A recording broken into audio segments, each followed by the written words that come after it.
Welcome to Buried Secrets, a podcast about the paranormal, the occult, and weird and forgotten history. I'm Chris.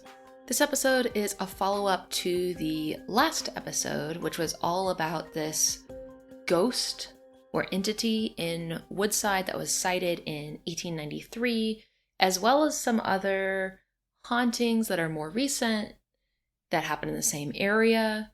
And like I mentioned last week, Woodside is a neighborhood of New York City. It's a neighborhood in Western Queens, and it's a neighborhood that I used to live in. So as a refresher, this original story that I found about this entity in Woodside was from July 1893, and it talked about an acrobatic ghost or entity, or maybe an unhomed person who was dressed all in white and or wearing a sheet. But at any rate, a figure dressed in white was seen by a spring in the woods in Woodside. And there had been a drought, and during the drought, the women and children of the area had been going to the spring, which they didn't usually go to, and they had been getting water from that spring and had started being chased away by this entity. I'm really torn about whether I think this entity was a ghost or a person.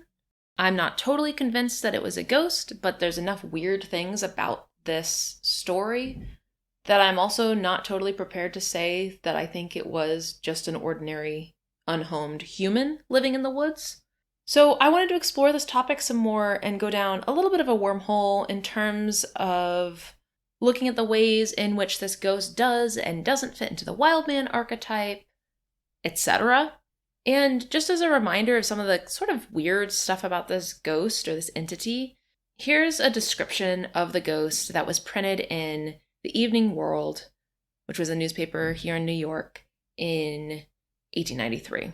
Our ghost turns handsprings and cartwheels, and it is very long and slender and white, and it makes no noise among the brittle sticks in the woods, except that it screeches with a blood-curdling, unearthly, piercing yell that makes our knees shake and our hair stand up. And there were just some weird things that these articles mentioned about the ghost. It talked about the ghost running around on all fours and being almost as fast as an ordinary person. It talked about its screech freezing people in place, etc. So I'll get more into that. And another reminder from last time is that there were also some more recent ghost stories that I found online about the same area where this ghost had been sighted, one of which was right near St. Sebastian's Rectory. St. Sebastian's is a church that's right in that area. And that recent sighting, which was from sometime in the last decade or so, described seeing a girl in the empty field near the rectory. She had a blank stare on her face. She was really pale, with long black hair, and her dress looked like it was from the 1800s. There was also someone online who had encountered a UFO-type sighting, also possibly in the same area, though it's a little harder for me to pinpoint that location, but I have reason to believe that maybe it was right in that same area by the rectory of St. Sebastian's Church. And there had also been a story just a block away about someone with like a poltergeist in their home that was breaking ornaments and that sort of thing. So let's look a little bit more at St. Sebastian's Church because, interestingly enough, the church was founded the year after the ghost was sighted in 1894, and it's right in that same area. I mentioned a little bit about the church last episode, but I was reading some more about the history of the church on their website, and it mentioned that in the early days of colonial Woodside, there was a location called Rattlesnake Spring near 58th Street in Woodside, which is the same area where all this is happening. And this spring was located either in or near Snake Woods. Obviously, I found that interesting, especially since the article about the Woodside ghost mentions that, quote, "This old spring dates back beyond the recollection of the oldest inhabitants." But it doesn't name the woods or the spring because I assume that it thinks if you're from the area, you would just know what it was talking about. So I searched Rattlesnake Spring, Woodside to try to find more information, and it turns out that the Wikipedia page for Woodside mentions this place. So I wanted to read a paragraph from Wikipedia about some of Woodside's history. For 2 centuries following the arrival of settlers from England and the Netherlands, the area where the village of Woodside would be established was sparsely populated. The land was fertile, but also wet. Its Native American inhabitants called it a place of bad waters, and it was known to early European settlers as a place of marshes, muddy flats, and bogs, where wooded swamps and flaggy pools were fed by flowing springs. Until drained in the 19th century, one of these wet woodlands was called Wolf Swamp after the predators that infested it. This swamp was not the only place where settlers might fear for the safety of their livestock and even themselves. One of the oldest recorded locations in Woodside was called Rattlesnake Spring on the property of a Captain Brian Newton. The vicinity came to be called Snake Woods, and one source maintains that, quote, during New York's colonial period, the area was known as Suicide's Paradise, as it was largely snake-infested swamps and wolf-ridden woodlands. So, I have a strong suspicion that Snake Woods and Rattlesnake Spring is the area where this ghost was found, or was supposedly sighted. And I did find in a 1909 book called Historical Guide to the City of New York, which was written by the City History Club of New York, and it sounds like someone named Frank Bergen Kelly. I found a little bit more information about this spring. So, to read from that, the Old Town Spring or watering place at Woodside and Betts Avenues on high ground 125 feet to the west of the road. Originally, it was known as Rattlesnake Spring, then Newton's Spring, from Captain Brian Newton, in the Dutch service at New Amsterdam, who had in 1652 a patent for the land running up to it. It still has a large flow. There was once a large tank or pool by the roadside for public use, but this plot, 100 feet square, has been enclosed as private property. So this checks out to me because both one of the articles and this description from this historical guide mention Betts Avenue and this spring and woods being off Betts Avenue. So from what I gather, it sounds like Snake Woods is not really somewhere where you would want to be hanging out, and it makes sense that the townspeople of Woodside only resorted to returning to the spring during a drought, if it's this suicide's paradise, as someone described it, and is full of snakes and woods. I am very glad that the area doesn't have snakes anymore, or at least not that I know of. But as an aside, the other day I was at Mount Zion Cemetery in Maspeth, I guess is technically where that is, so pretty close to Woodside, pretty close to this area, and I was walking around in kind of a deserted part of the cemetery, and I heard something scuttling out of a grave next to me. And I looked, and there was a family of lizards living in a grave. And the gravestone had been there was a stone that was laid flat over the grave in front of the tombstone. That was, I guess, like a cover for the grave. And that had cracked. And there were lizards slithering out from the grave. So I was very happy to see that they were lizards and not snakes. But I can confirm that there are creepy, slithery reptiles in that part of Queens. And I really hope that I don't encounter any snakes around there. Okay, so between last week and this week, I've managed to say and kind of point out a lot of weird stuff about this possible haunting. And I just want to stretch your credulity a little further. Based on what I've read about this haunting, I don't think it's too much of a leap to say that there are some parts of this ghost or entity or person living in the woods that sort of fits into this wild man archetype that exists. So, sorry to read again from Wikipedia. It's good for this kind of basic definition. From Wikipedia, here's the definition of a wild man. The wild man, or wild man of the woods, is a mythical figure that appears in the artwork and literature of medieval Europe, comparable to the satyr or faun type in classical mythology and to Sylvanus, the Roman god of the woodlands. So basically, it's this figure who is associated with the woods, and there's also a potential link between this wild man archetype and Bigfoot. So I've mentioned Timothy Renner's work before, though it's been a while. Timothy Renner is the host of the podcast Strange Familiars, which, if you're listening to this, you probably already listen to Strange Familiars. But just in case you don't, it's a really great podcast. He's the author of a number of really good books, some of which are about Bigfoot. And he does a lot of work sort of researching folklore and collecting people's stories about all sorts of strange things, Bigfoot, alien encounters, general instances of high strangeness, and his work is just really, really cool. So I'm going to be honest, Bigfoot and cryptids in general are not my favorite topic. I'm a lot more interested in ghosts, for example, but the way that Timothy Renner talks about Bigfoot is really fascinating.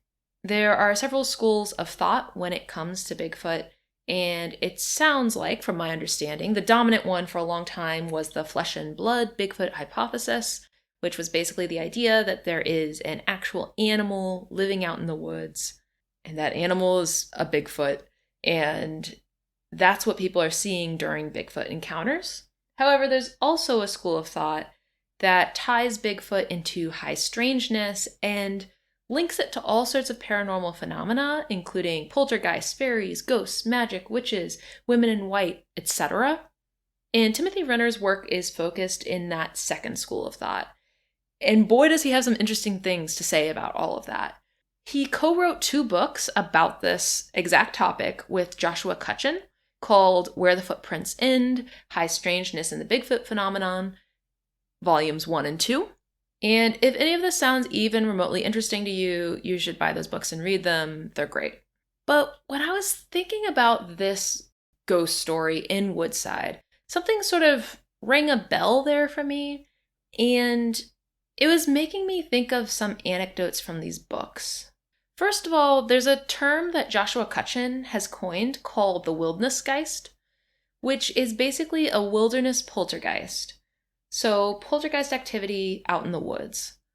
In his chapter about the Wildnessgeist in Where the Footprints End, Volume 1, he quotes a definition of poltergeist activity that a paranormal investigator and author once wrote as rock and dirt throwing, flying objects, loud noises, strange lights, and other apparitions, terrible smells, rapping, physical and sexual assaults, and shrieks.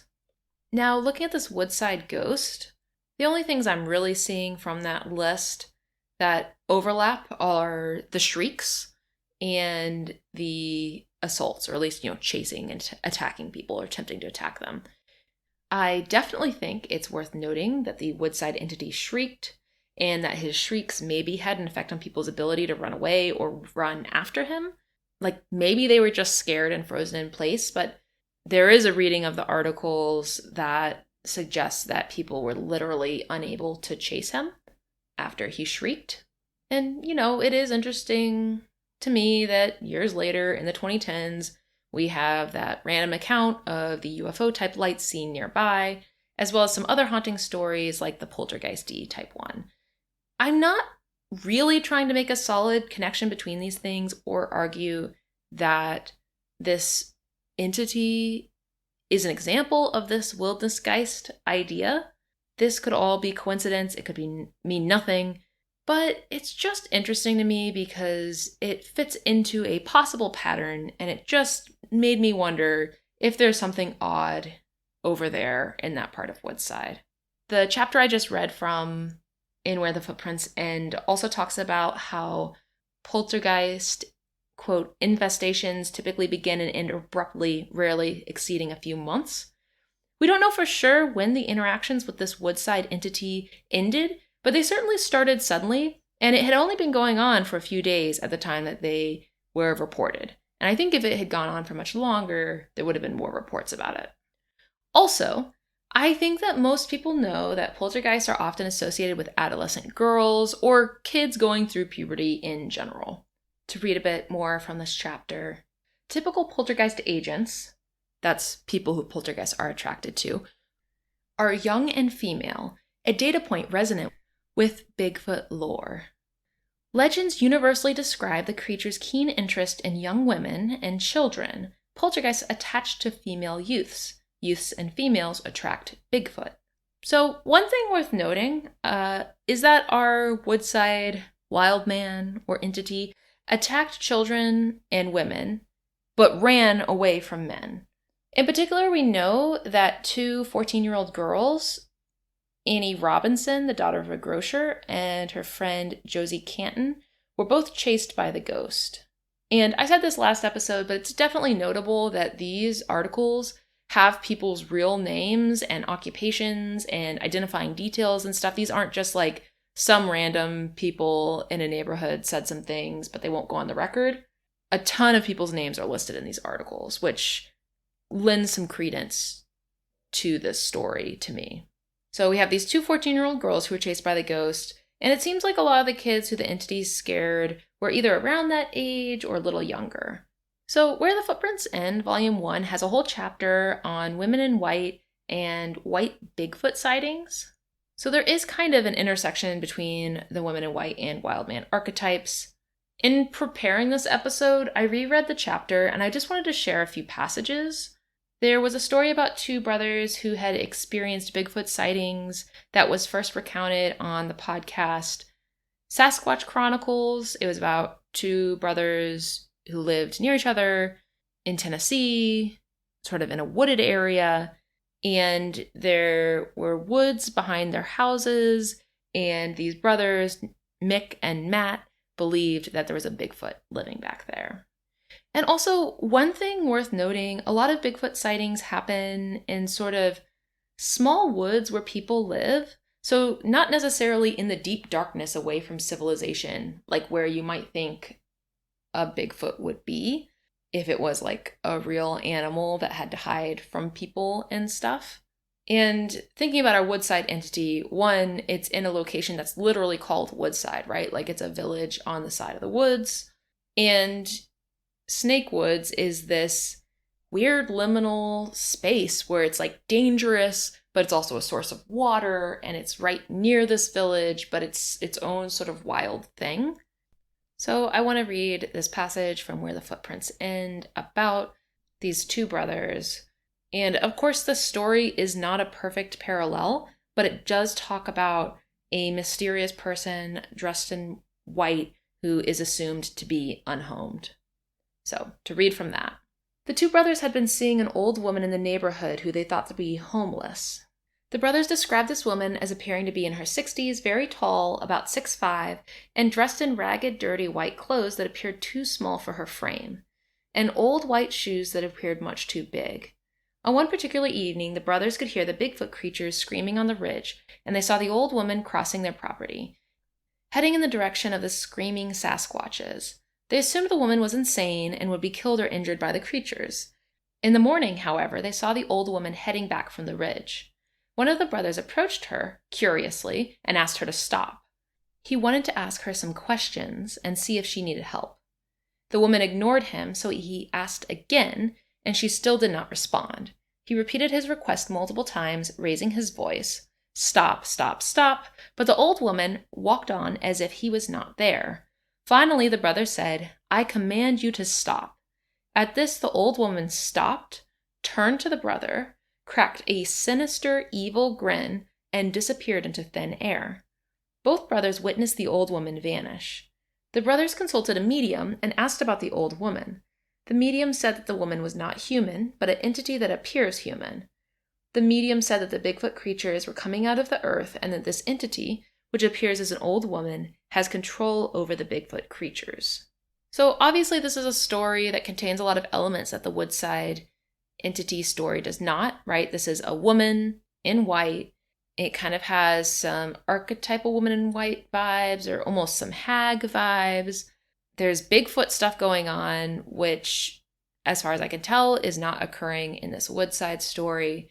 And also, notably, I mentioned this last time, but the articles about this Woodside entity didn't mention him being dirty at all. It just mentioned him being dressed in white, and it sounds like he was like very tall and, weirdly acrobatic, athletic, and didn't move quite like a human, talking about him running on all fours, talking about him doing backflips and cartwheels and that sort of thing.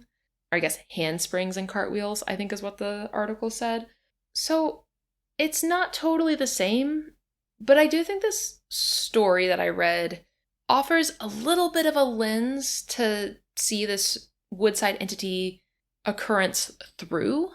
This idea of someone in the woods who kind of mysteriously comes and goes, who doesn't seem to respond to speech for the most part, who seems kind of like apart in a way, and who has a purpose that the people around them don't really understand. Like there's something there that just made me pause.